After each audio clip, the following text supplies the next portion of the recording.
Image बनाना है plane mirror के अंदर, ठीक है। और क्वेश्चन कुछ इस प्रकार से है दिया हुआ। मान लीजिए बच्चों, ये एक प्लेन मिरर है और ये दूसरा प्लेन मिरर है, और ये बीच में कहीं कोई एक लाइन है मान लो, जिस पर कहीं कोई एक ऑब्जेक्ट रखा हुआ है। तो ये जो लाइन है ना, एक मिरर से एंगल क्या बना रहा है, अल्फा, और दूसरे मिरर के साथ एंगल क्या बना रहा है, बीटा, ठीक है। तो हमें इसका फर्स्ट 3 इमेजेस बताना है, फर्स्ट 3 इमेजेस। इसके लिए क्या करोगे, इसको सेंटर मान लो, और यहां से यहां तक का जो डिस्टेंस है ना, इसको मान लो रेडियस, और इसके बाद एक सर्कल खींचो।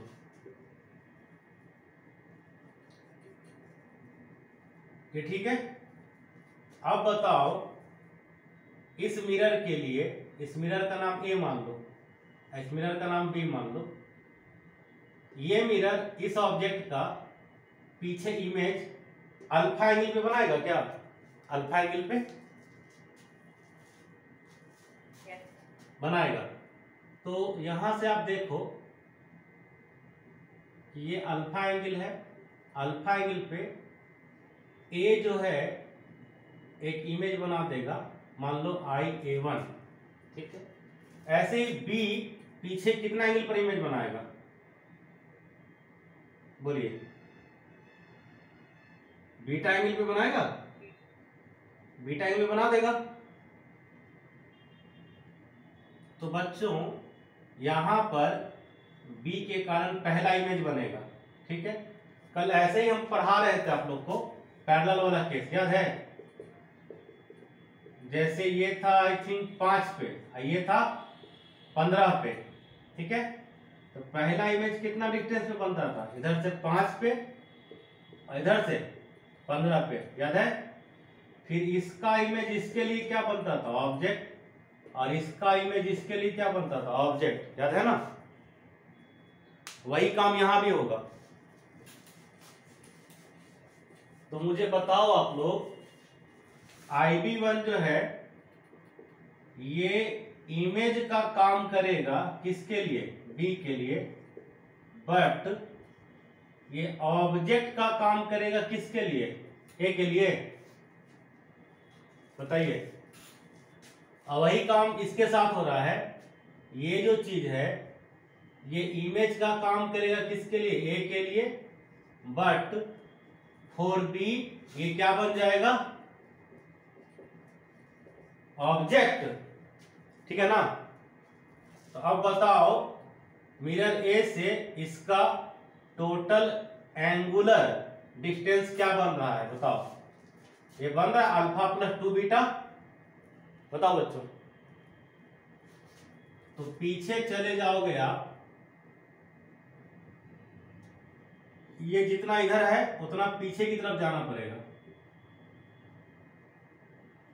तो ये एंगल होगा अल्फा प्लस 2 बीटा, और इसको ऑब्जेक्ट मानते हुए एक इमेज बना देगा यहां पे IA2, ठीक। मिरर बी के लिए इस ऑब्जेक्ट के बाद अगला ऑब्जेक्ट का काम ये करेगा, मैंने लिख भी दिया पूरा डिटेल में। ये एंगल है बीटा प्लस 2 अल्फा। तो पीछे चले जाओ आप यहां से, ऐसे ये होगा बीटा प्लस 2 अल्फा, और यहां पर इमेज बन जाएगा IB2। यहां ब्रैकेट में भी लिख दे रहा हूं, बीटा प्लस 2 अल्फा। ये कहां बना था, ये खाली बीटा एंगल पे बना था। ये कितना एंगल पे बना था, अल्फा एंगल पे बना था। और ये कितना एंगल बना है, अल्फा प्लस 2 बीटा। अब हमें ये बताओ कि ये जो है ये किसके लिए इमेज है, ए के लिए इमेज होगा, लेकिन ये बी के लिए क्या हो जाएगा, ऑब्जेक्ट। ऐसे ही ये IB2 बी के लिए क्या है, इमेज, ए के लिए क्या बन जाएगा, ऑब्जेक्ट। तो इसका अगला इमेज आप बता सकते हो कितना एंगल पे बनेगा,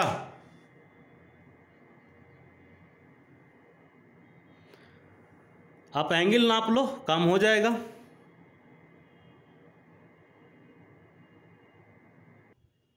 यदि बात हम तीसरे इमेज की करते, IA3 का यदि बात करते, तो IA3 क्या होता है ना, इसका इमेज, इसको ऑब्जेक्ट मानते हुए ए इसको ऑब्जेक्ट मानता और पीछे इमेज बनाता, तो इसका टोटल एंगल देखो कितना है, अल्फा प्लस बीटा, और उसके बाद ये भी ऐड करना पड़ेगा, ये आ जाएगा alpha plus beta plus beta plus 2 alpha. ठीक है, ऐसी सोचो IB3 अगर करना होता तो क्या होता,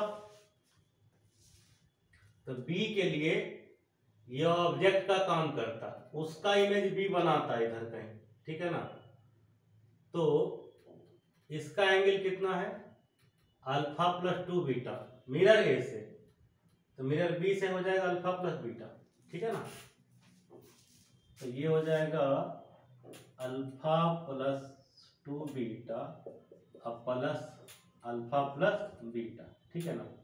इसके आगे भी इसी तरीके से बढ़ते चल जाएंगे, ठीक है ना, इसको नोट कर लीजिए, ठीक है।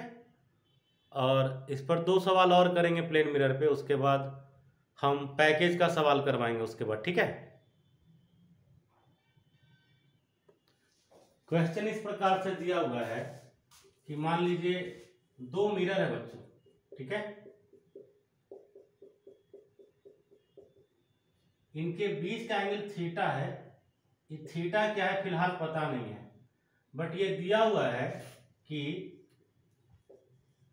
जो एक इंसिडेंट रे आएगा, incident ray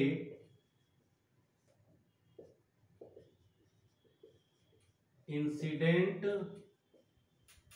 parallel to 1 mirror, ठीक है, strike on other mirror and finally reflect parallel to mirror, मतलब आते वक्त भी पैरेलल था और जाते वक्त भी पैरेलल है, तो थीटा कितना होगा, सवाल समझे।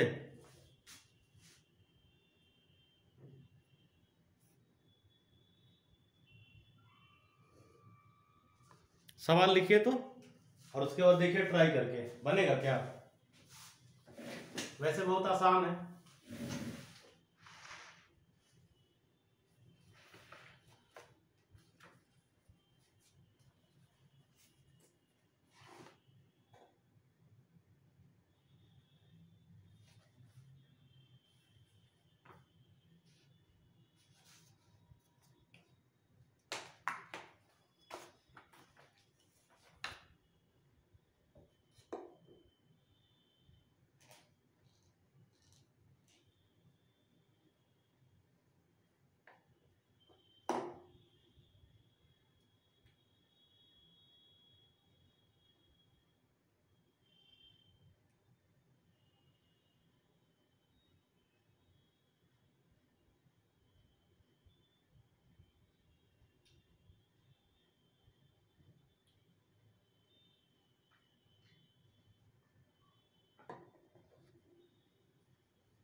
सर 30 डिग्री हो सकता है क्या, 60 डिग्री है, 60 डिग्री,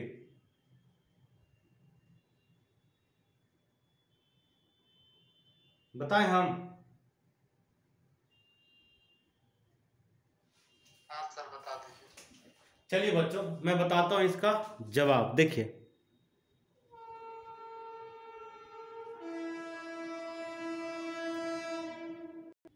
देखिए क्या है, मान लीजिए कि किसी एक मिरर के पैरेलल लेके आइए, देखिए तो ये आपको इसके पैरेलल दिख रहा है जी बच्चों, ये इसके पैरेलल है। ओके, यहां से रिफ्लेक्ट होके क्या किया, दूसरे मिरर पे स्ट्राइक किया, ठीक। और अब जब रिफ्लेक्ट किया ना तो इसके भी पैरेलल हो गया। बोलो सीन समझ में आ रहा है? बोलिए। Yes sir. अब ये दोनों पैरेलल है तो ये कितना हो जाएगा, थीटा। बोलिए। और ये दोनों भी पैरेलल है तो ये भी क्या हो जाएगा, थीटा। सही है ना? यहां से आप नॉर्मल खींचिए, यहां से भी नॉर्मल खींचिए आप। बताइए ये एंगल कितना होगा, 90 माइनस थीटा। ये भी एंगल कितना हो जाएगा, 90 माइनस थीटा। तो ये एंगल कितना होगा, ये थीटा हो जाएगा। ऐसे ही देखिए ये एंगल 90 माइनस थीटा, ये भी एंगल 90 माइनस थीटा, तो ये एंगल कितना होगा, थीटा। अब एक ट्राइंगल के अंदर तीनों एंगल सेम है, यानी कि एंगल कितना है, क्या ये 60 डिग्री है बच्चों, है ना? इसी में दूसरा सवाल ये होगा कि what is angle between incident ray and final reflected ray. और इसी में एक और तीसरा सवाल है, what is angle of deviation. ठीक है, तो इन दो सवालों का जवाब आप ढूंढिए बच्चों। तो हम क्या करेंगे, जो इंसिडेंट रे है और जो रिफ्लेक्टेड रे है फाइनल वाला, उनको वेक्टर की तरह समझो। तो ये जो रिफ्लेक्टेड रे है फाइनल वाला वो इधर जा रहा है, ठीक, और जो इंसिडेंट वाला है वो इधर आ रहा है। तो मैं जिसको बोल्ड कर रहा हूं ना उस पर खाली ध्यान देना। देखो इसको मैं बोल्ड कर रहा हूं, इन दोनों के बीच का एंगल चाहिए, यानी कि हमें क्या चाहिए, हमें ये वाला एंगल चाहिए। अब बोलो क्या ये निकाल पाओगे, जल्दी बताओ। बिल्कुल निकाल लोगे? हाँ निकालने। हाँ तो जल्दी से निकाल के बताओ कितना होगा।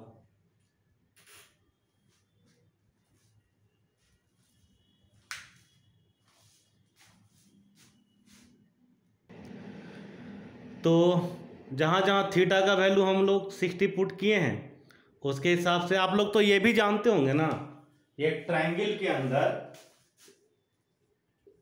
ये जो बाहर वाला एंगल होता है ना वो इसका और इसका सम होता है क्या, बोलिए। तो इसका इसका सम ये वाला हो जाएगा तो 120 है, सही है, ठीक है ना। तो इस सवाल का जवाब भी आ गया कि 120 डिग्री होगा। तीसरा सवाल का जवाब कि कितना एंगल से डिविएट कर गया, तो उसके लिए आपको ऐसे देखना पड़ेगा कि शुरुआत में ये जो है आया इधर था क्या, स्क्रीन नहीं शो हो रहा है, क्या हुआ, तो कुछ नहीं दिख रहा, ब्लैंक है, स्क्रीन नहीं दिख रहा है। तो ये देखिए आपका हम तीसरे सवाल का जवाब दे रहे हैं एंगल ऑफ डिविएशन का, ठीक है ना। ये रिफ्लेक्टेड रे था आपका बच्चों, ठीक है ना। तो इंसिडेंट रे का पाथ और रिफ्लेक्टेड रे का पाथ के बीच में ये एंगल हो जाएगा 120, ठीक है ना।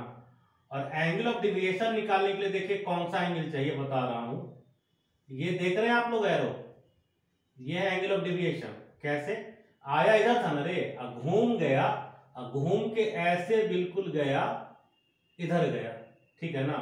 तो जितना से घूम गया ना उसी को हम क्या बोलते हैं, एंगल ऑफ डिविएशन। तो ये निकालना बहुत आसान है, आप 360 में से कितना घटाइएगा, 120। हाँ तो 360 में से आप 120 घटा दीजिए तो आ गया जी बच्चों आपके पास कितना, 240 डिग्री का एंगल, ठीक है ना। तो इस तरीके से तीनों सवाल बन गया जी आपका बच्चों, ठीक है। कह रहा है कि इंसिडेंट रे इंसिडेंट किया है at an angle alpha to one mirror, strike on other mirror. तो दूसरे मिरर पे जो स्ट्राइक किया है ना, उस पे भी कुछ इंसिडेंट एंगल है बीटा, ठीक है।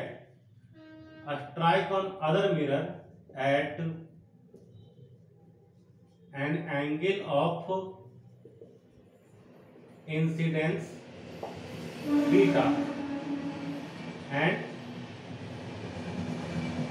Reflected away. कह रहा है what is angle between incident ray and reflected ray, यही पहला सवाल है। और दूसरा सवाल ये है what is angle of deviation, और ये इंफॉर्मेशन दिया हुआ है। ये गिवन है कि ये थीटा है, ये दिया हुआ है कि कितना एंगल पे इंसिडेंट किया है, अल्फा एंगल पे, और ये दिया हुआ है कि यहां पर कितना एंगल पे इंसिडेंट किया है, बीटा एंगल पे। समझ गए?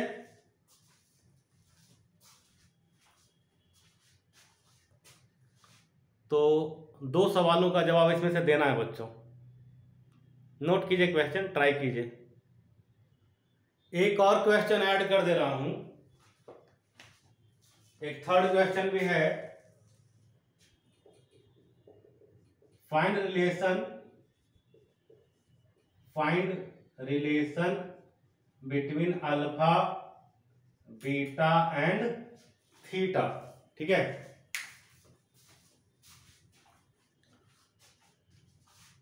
नोट करिए और बनाइए। देखिए बच्चों, ये एंगल यदि अल्फा है तो इधर का एंगल कितना होगा बच्चों, 90 माइनस अल्फा।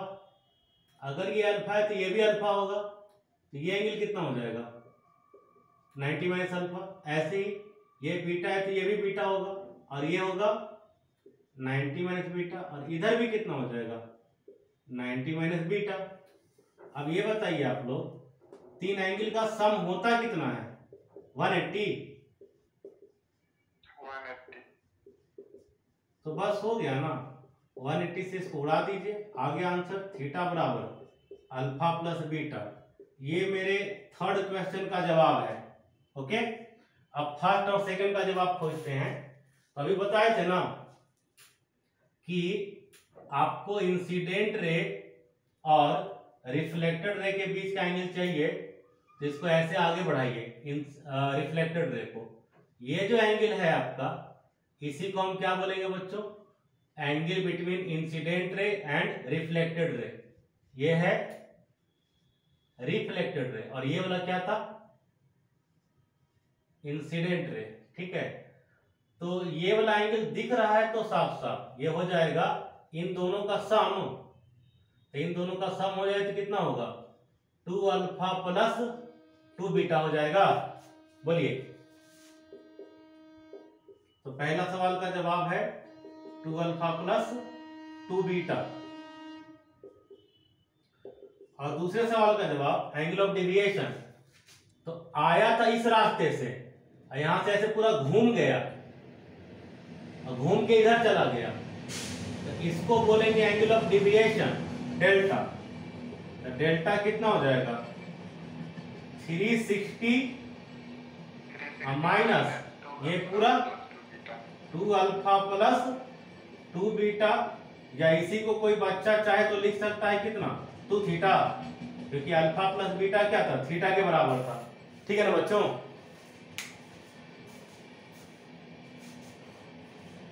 नोट कर लीजिए बच्चों। सर 80 डिग्री दे दीजिए। 69 कौन बोला था रे? चलो छोड़ो, 15 डिग्री एंगल ले लेते हैं, ठीक है ना।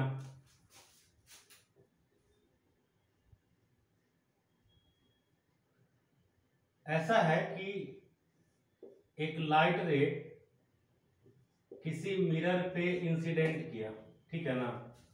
कह रहा है कि after 5 reflections ray of light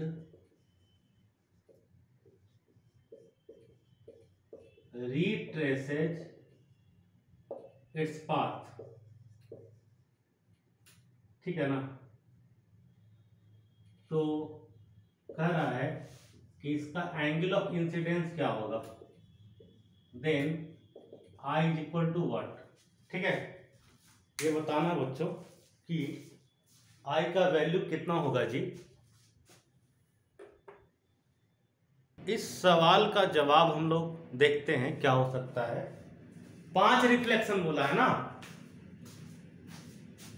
देख रहे हैं 5 रिफ्लेक्शन।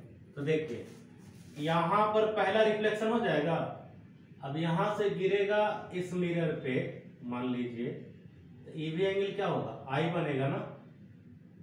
ठीक है, यहां पर हो जाएगा दूसरा रिफ्लेक्शन, अब यहां पर गिरेगा, मान लो इधर, ये हो गया तीसरा रिफ्लेक्शन। ठीक है, अब यहां पे मान लो कि अगर ये परपेंडिकुलर गिरा है तो जाएगा कहां, किस रास्ते पे वापस, बताइए। इसी रास्ते पे वापस चला जाएगा, बोलिए। तो यहाँ पे फिर चौथा रिफ्लेक्शन होगा, और यहाँ पे जब दोबारा आएगा तो यहीं पर हो जाएगा 5वां रिफ्लेक्शन। बताइए, ये डायग्राम समझे आप लोग, बोलिए। अब इससे आपका काम हो जाएगा। ये 90 है ना, ये कितना हो जाएगा बताइए, ये आई थिंक हो जाएगा 75, बोलिएगा, होगा ना।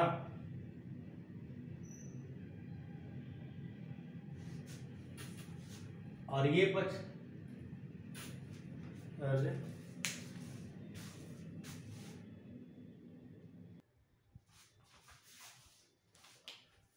देखिए बच्चों, ये है 90, ये है 15, ये 75, इधर भी क्या हो जाएगा 75, 20 का एंगल हो जाएगा 30,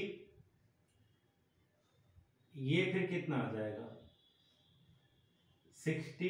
तो आपका आई का वैल्यू आ चुका है, आई का वैल्यू आपका 30 हो जाएगा। ठीक है ना, बोलिए आया समझ में, दोबारा एक्सप्लेन करें। अगला सवाल है बच्चों कि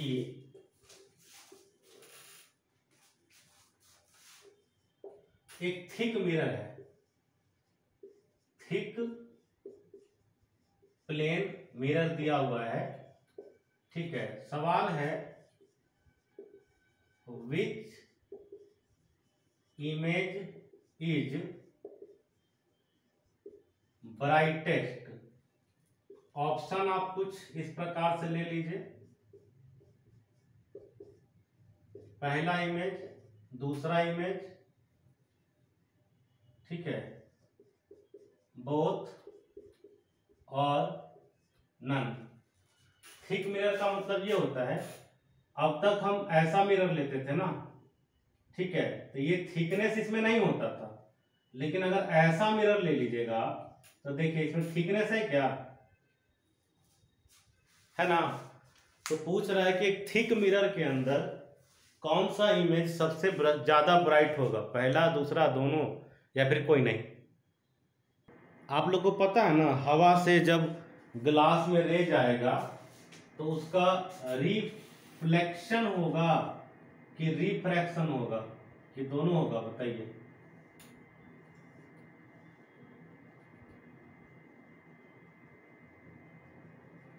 मान लीजिए कोई एक इंसिडेंट रे आया यहाँ पे, ठीक है ना, ये 100% है, ठीक है, तो लाइट रे रिफ्लेक्ट होगा या रिफ्रैक्ट होगा, बताइए, या दोनों होगा।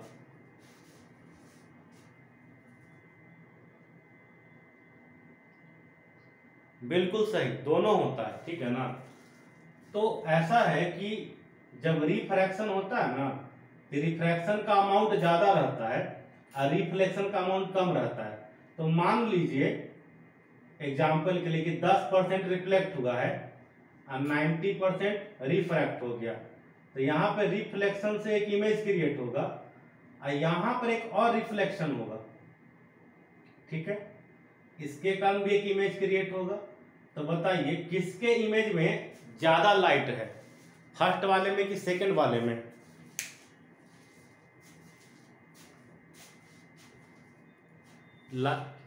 सेकेंड वाले में लाइट का अमाउंट या इंटेंसिटी आप कह लीजिए ज़्यादा रहेगा, तो इसलिए बच्चों इसका आंसर है कि सेकेंड इमेज ज़्यादा ब्राइटेस्ट रहेगा, ठीक है ना, नोट कर लीजिए, यही इसका आंसर है।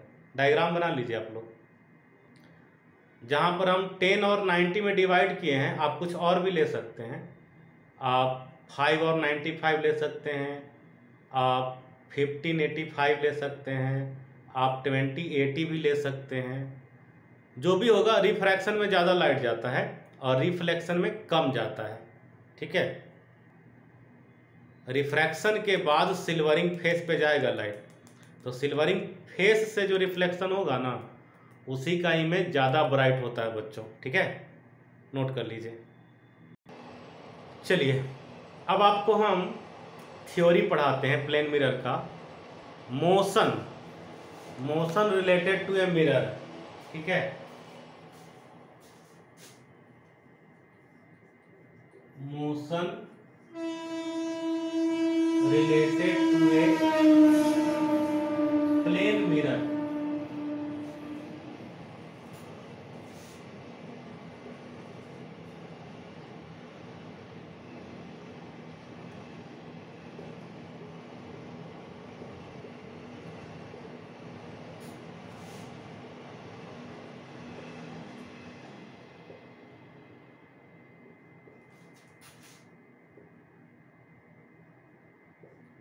देखिए बच्चों, अगर ये ऑब्जेक्ट है और मिरर से इसका दूरी कितना है x, तो इसके इमेज का भी दूरी कितना होगा, x होगा ना बच्चों, ये तो आप पढ़े हुए हैं।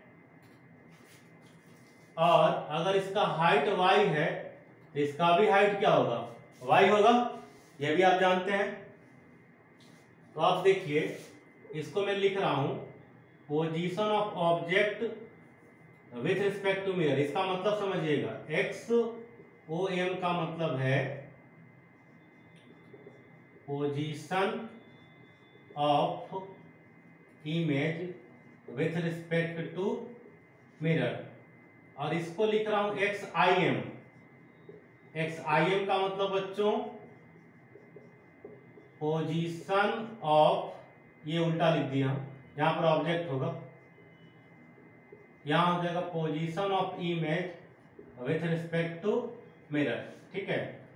और ये आप लोग पढ़े होंगे 11th क्लास में, इसको लिखा जा सकता है XO माइनस XM, इसको लिखा जा सकता है XI माइनस XM। देखिए मैं आपको याद करवा देता हूं, 11th क्लास में पढ़ना था velocity of A relative to B, तो आप लिखते थे velocity of A minus velocity of B। ये याद है आप लोग को? कोई जवाब दीजिएगा, ये याद है? 11th में पढ़ना था रिलेटिव वेलोसिटी में, तो वही चीज किए हैं। देखिए I, M है तो लिख दिए XI माइनस XM, और XO, M है तो लिख दिए XO माइनस XM, ठीक है ना। इसी को बोलते हैं क्या, पोजीशन या position vector of object with respect to mirror, ये position of image with respect to mirror.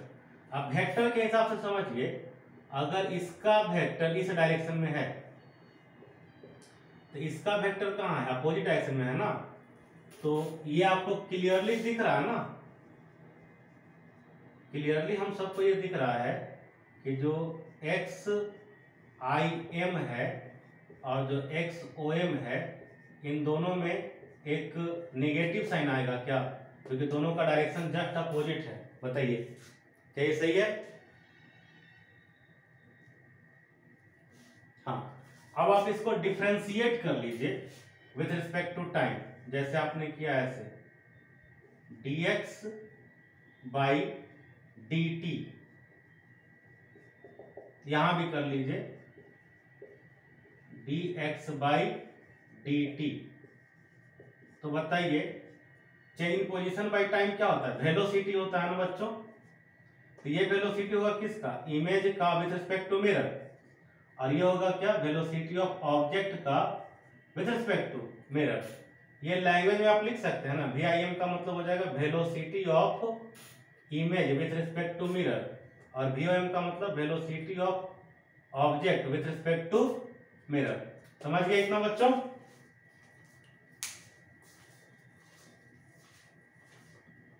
इसको नोट कर लीजिए आप लोग। देखिए आगे बताता हूं आपको मैं कि XIM को मैं ऐसे लिखना सिखाया हूं ना, इसको मैं सिखाया हूं ऐसे, XI minus XM is equal to आ जाएगा, इसको सिखाया हूं लिखने के लिए। देखो तो XO माइनस XM, इसके आगे एक माइनस साइन ऑलरेडी है, तो ये प्लस हो जाएगा, ये माइनस हो जाएगा। देखो तो ये स्टेप क्लियर है आप लोगों को? बताइए। एक काम कीजिए, इसको राइट साइड भेज दीजिए, तो ये आ जाएगा XI is equal to minus XO अब प्लस 2XM आ सकता है क्या? ये आएगा ना?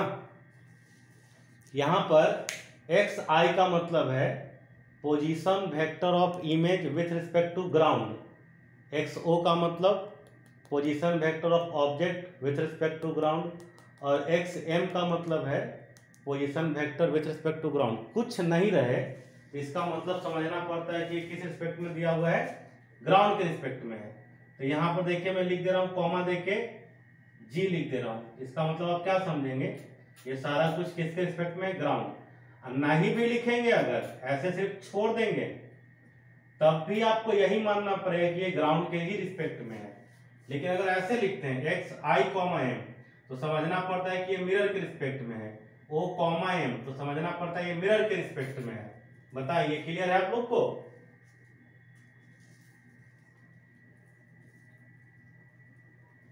या मैं ये लिख दूं कहीं पे? लो मैं लिख दे रहा हूं, देखो खाली XI अगर है तो ये हो जाएगा position of image with respect to ground. खाली XO है तो समझ जाना position of object with respect to ground, और खाली XM है तो position of mirror with respect to ground है बच्चों। ठीक है ना? कुछ नहीं रहेगा तो आप समझ जाना ग्राउंड के ही रिस्पेक्ट में होता है सब कुछ।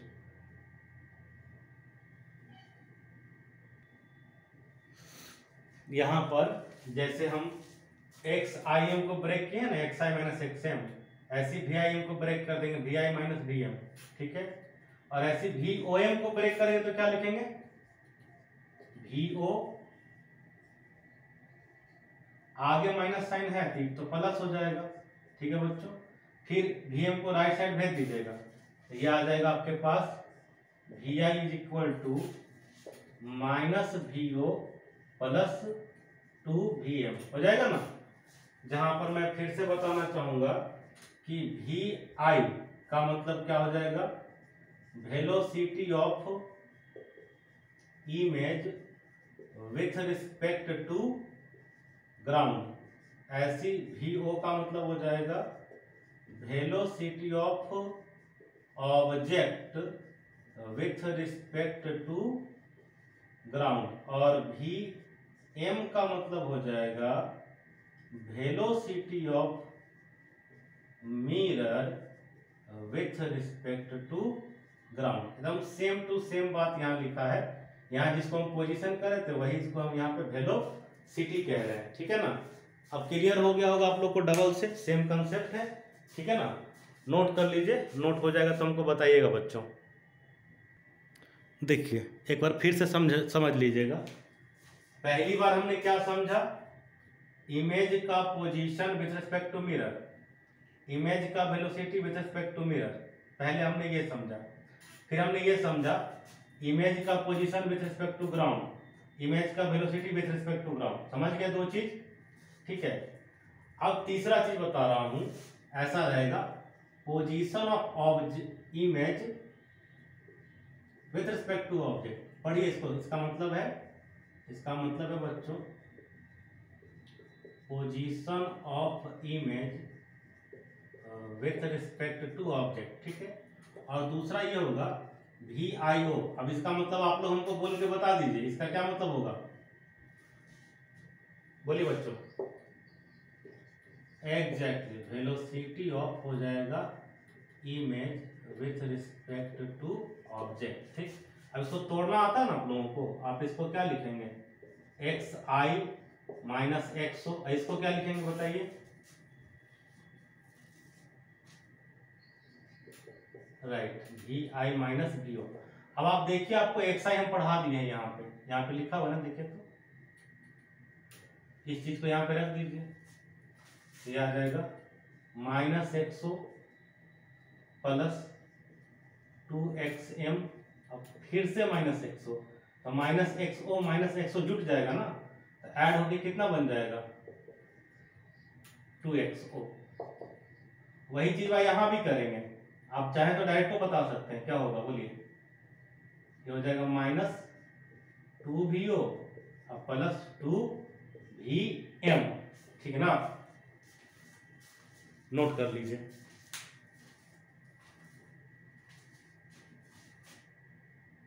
आप चाहो तो ये ध्यान से समझ के लिख लो, सामने जितना भी पोजीशन और वेलोसिटी मेंशन किया हुआ है, ये सब कहाँ है बच्चों, अलोंग एक्स एक्सिस, या इसको बोल सकते हैं परपेंडिकुलर टू मिरर। हाँ, या तो आप इसको कह लो कि एक्स एक्सिस में है, या फिर आप कह लो कि परपेंडिकुलर टू मिरर है। समझ गए, ये मैं मेंशन कर देता हूं ऊपर हेडिंग में, मोशन रिलेटेड टू मिरर। कहाँ था ये था अलोंग एक्स एक्सिस, और ये था परपेंडिकुलर टू मिरर। समझिए बाबू, ये अभी आप लोग पढ़ लिए, यानी कि अब हमें क्या बच गया पढ़ने के लिए बाकी। हाँ, अब हम लोग वाई एक्सिस के अलोंग जो है फिर से पोजीशन और वेलोसिटी का स्टडी करेंगे, ठीक है ना। तो हेडिंग मेंशन कर लीजिए, ये पुरनका है। नयका वाला में क्या कीजिएगा, जहाँ एक्स किए हैं वहाँ पे क्या कीजिएगा वाई, और जहाँ परपेंडिकुलर किए हैं वहाँ पे पैरेलल कर दीजिएगा, ठीक है ना। देखिए बच्चों, अब आपको हम बता रहे हैं motion related to a plane में मिरर अलोंग वाई एक्सिस या पैरेलल टू मिरर की बात कर रहे हैं। तो अब देखो, अगर ये ऑब्जेक्ट का पोजीशन है विथ रिस्पेक्ट टू मिरर, तो ये है इमेज का position with respect to mirror, ये दोनों प्लस ही है, ध्यान से देखो, ये भी ऊपर साइड है प्लस और ये भी ऊपर साइड है, तो क्या हो जाएगा प्लस। तो YOM इज इक्वल टू क्या आ जाएगा YIM, या आप ऐसा भी कर सकते हो YIM is equal to YOM, ठीक है। और इसमें कोई ज़्यादा झंझटिया काम नहीं है, कि जैसे आप इसको ब्रेक करोगे ना, तो इसमें क्या है कि ये वाला टर्म देखो कैंसिल हो जा रहा है क्या, बताना।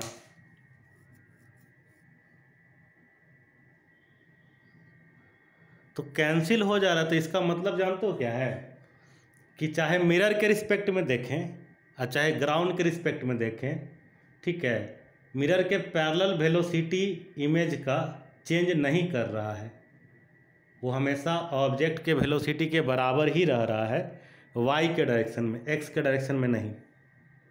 बताओ ये क्लियर है। इसको मैं लैंग्वेज में लिख दूं क्या, चलो मैं लैंग्वेज में लिख देता हूँ इन सब बातों को। जैसे YIM, इसका मतलब क्या है, इसका मतलब है position of image with respect to mirror, ये इसका मतलब है। खाली YI है अगर अकेले, इसका मतलब हो जाएगा position of image with respect to ground, Y I का मतलब है ये, ठीक है। और ये इसका मतलब था। वाई ओ एम का क्या मतलब हो जाएगा, इसका मतलब हो जाएगा position of object with mirror. और खाली वाई ओ का क्या मतलब हो जाएगा, पोजीशन ऑफ ऑब्जेक्ट ग्राउंड। तो देखो ना, चाहे मिरर के रिस्पेक्ट में देखो चाहे ग्राउंड के रिस्पेक्ट में देखो, यहाँ फार्मूला एकदम इमेज का ना ऑब्जेक्ट वाले के बराबर रह रहा है क्या। और पेंडिकुलर टू जब गए थे मिरर यानी कि एक्स एक्सिस में, तो वहां फार्मूला बदल गया था, इसमें नहीं बदलता है, ठीक है। यही काम वेलोसिटी में भी कर सकते हो। इसको डिफरेंशिएट करोगे तो लिख दोगे वी आई एम बराबर V O M Y axis में। किसमें, वाई एक्सिस में। आप लोग एक नजर डालो, एक्स एक्सिस में यहाँ पे माइनस साइन आता था, या इसमें भी एक माइनस साइन आता था, बताना। इसमें नहीं आ रहा है माइनस साइन। जब इसको ब्रेक भी करोगे तो लिखोगे V I minus V M, इसको लिखोगे V O minus V M. V M वाला कट जाएगा, फिर वही वाला बात आ जाएगा, है ना, कि जितना इमेज का वेलोसिटी है वो ऑब्जेक्ट के वेलोसिटी के बराबर रहेगा, चाहे मिरर के रिस्पेक्ट में देखो चाहे ग्राउंड के रिस्पेक्ट में देखो, ठीक है ना। ये सिर्फ वाई एक्सिस में होता है, एक्स एक्सिस में ये नहीं होता था, ठीक है। इसका मैं लैंग्वेज में लिख देता हूँ मीनिंग। इसका मतलब है velocity of image with respect to mirror. और नीचे वाले का मतलब लिख दे रहा हूँ वी आई का मतलब, इसका मतलब है velocity of image with respect to ground, ठीक है। वी ओ एम का मतलब लिख दे रहा हूं velocity of object with respect to mirror, ठीक है। और ये वी ओ का मतलब खाली लिख दे रहा हूं velocity of object with respect to ground, ठीक है ना। तो सबका मतलब समझ गए। ये हम लोग सामने जो भी डिस्कस किए हैं ये वाई एक्सिस के लिए किए हैं। इसके पहले जो किए थे वो एक्स एक्सिस के लिए किए थे, ठीक है। एक्स एक्सिस में हर बार फर्क पड़ता है, मिरर के रिस्पेक्ट में अलग फार्मूला था, ग्राउंड के रिस्पेक्ट में अलग फार्मूला था, ऑब्जेक्ट के रिस्पेक्ट में अलग फार्मूला था। वाई एक्सिस में कुछ चेंजे नहीं आता है, एकदम सेम रहता है, चाहे आप मिरर के रिस्पेक्ट में देखें चाहे आप ग्राउंड के रिस्पेक्ट में देखें, ठीक है ना। नोट कर लीजिए बच्चों।